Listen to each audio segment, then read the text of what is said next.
নমস্কার। আশা করি আপনারা ভালো আছেন, সুস্থ আছেন। আপনারা সর্বদা ভালো থাকবেন, সুস্থ থাকবেন। তান্ত্রিক সুদর্শন কবিরাজ ইউটিউব চ্যানেল দেখার জন্য আপনাদেরকে অসংখ্য ধন্যবাদ। আপনারা যে প্রান্ত থেকে আমার এই ভিডিওটি দেখতেছেন অবশ্যই শুরু থেকে লাস্ট পর্যন্ত দেখবেন। আর আমার ইউটিউব চ্যানেলটি নতুন এসে থাকলে অবশ্যই আমার ইউটিউব চ্যানেলটিকে সাবস্ক্রাইব করে আমার পাশে থাকবেন। তো আজকে আপনাদের মাঝে যে বিদ্যা দিতে এসেছি সেই বিদ্যাটি হচ্ছে যেকোনো কাজকর্ম করে এটা চালানোর মন্ত্র। আপনি যেকোনো বশীকরণের দূর থেকে কাজ করতেছেন। যেগুলো বসে কোনো কাজ করতেছেন বা মেয়ে আনার কাজ করতেছেন বা যেকোনো ধরনের আপনি যে কাজ করেন কুবড়ে যেগুলো কাজ করতেছেন, কাজের ফলে আপনার কাজটি হচ্ছে না। কেন হচ্ছে না? এই কাজটাকে চালান দিয়ে পাঠাতে হয়। এই চালানি মন্ত্র আছে। আপনার যেকোনো কাজ করুন, বশীকরণ কাজ করবেন বা স্বামী আনার কাজ করবেন বা স্ত্রী আনার কাজ করবেন, যেকোনো আপনার কবিরাজি মতে শ্মশানে হোক বা বাড়ির বসে থেকে হোক বা মন্দিরে যেখানে বসে আপনারা কাজ করুন। এই কাজের পরে আমি আজকে যে চালানি মন্ত্র দিব, এই চালানি মন্ত্র আপনার প্রয়োগ করে ৩বার বলে ৩টি ফুল দিয়ে ৩টা থাবা দিবেন। দিয়ে আপনারা ওখান থেকে উঠে চলে আসবেন, পিছনে আর তাকাবেন না। দেখবেন ওই কাজ 100% আগুনের মতন কাজটা হয়ে যাবে। কারণ আপনি দূর থেকে কাজ করতেছেন, এটা চালানি মন্ত্র ছাড়া দূরের কাজ এরকমভাবে করা সম্ভব না। আপনারা দূর থেকে কাজ করতে যদি চান, এই আমি যে আজকে বিদ্যা দিচ্ছি এই বিদ্যার দ্বারা আপনারা কাজ করে দেখুন, অবশ্যই 100% গ্যারান্টি দিচ্ছি, অবশ্যই কাজে সফলতা লাভ করবেন। কারণ সাপোজ একটা বশীকরণ কাজ করবেন, বশীকরণ কাজটা করা হয়ে গেল।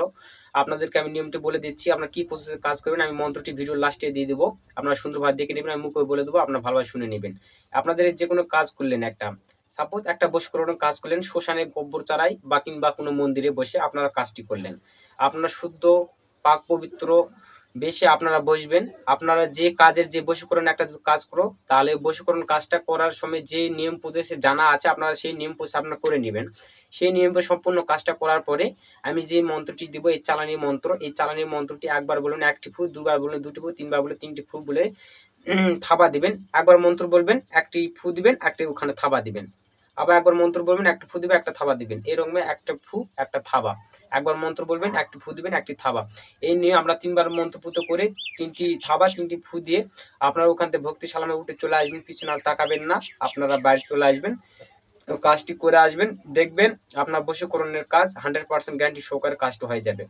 কারণ এই চালানি মন্ত্র অতি শক্তিশালী এবং প্রাচীন মন্ত্র আপনাদেরকে দিচ্ছি। কিন্তু এই চালানি মন্ত্র আপনারা কাজ করার আগে অবশ্যই আমার থেকে কমেন্ট করে অনুমতি নেবেন, অবশ্যই অনুমতি নেবেন। কারণ আমার বিদ্যা যদি আমার থেকে না বলে না হয়, তাহলে এটা অন্যায় হয় বা চুরি করে বিদ্যাটি নিয়ে কাজ করা হয়।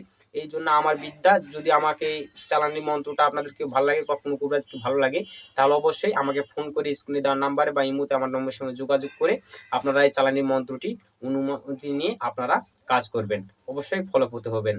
তো আশা করি আপনারা বুঝতে পেরেছেন। আজ এই পর্যন্তই। আপনারা ভালো থাকুন, সুস্থ থাকুন।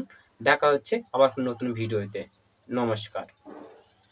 মন্ত্র হচ্ছে ক্যালি ক্যালি ক্যালি মাগো ক্যালি কাতনি হরের ঘরণী মাগো কার্তিক গণেশের জননী।